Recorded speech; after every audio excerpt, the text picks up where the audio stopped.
ঢালিউডে সাড়া ফেলা সিনেমা রায়হান রাফি পরিচালিত তুফান বাংলাদেশের প্রেক্ষাগৃহে এখনো মাতিয়ে রেখেছে চলচ্চিত্রটি।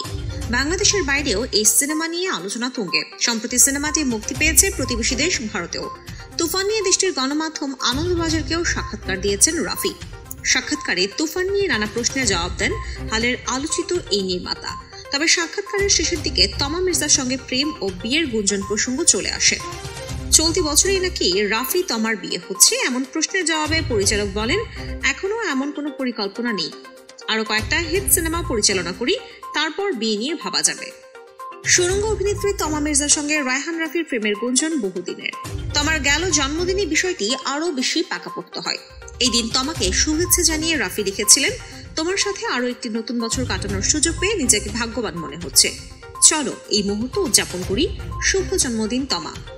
রাফির ওই পোস্ট নজর এড়ায়নি অভিনেত্রী তমারও। পাল্টা জবাবে তিনি লিখেছেন, আমিও তোমাকে পেয়ে ভীষণ ভাগ্যবান রাফি।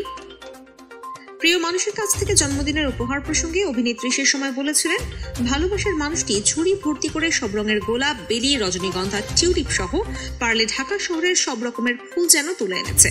বৃষ্টি ঝুড়ি এসব ফুল নিয়ে হাজির হয়েছে আমার বাসায়। পৃথিবীতে ফুলের চেয়ে প্রিয় উপহার আর কিছু হতে পারে না। রাফির সুরঙ্গ ছবির ময়না চরিত্রে অভিনয় করে আলোচিত হন তমা।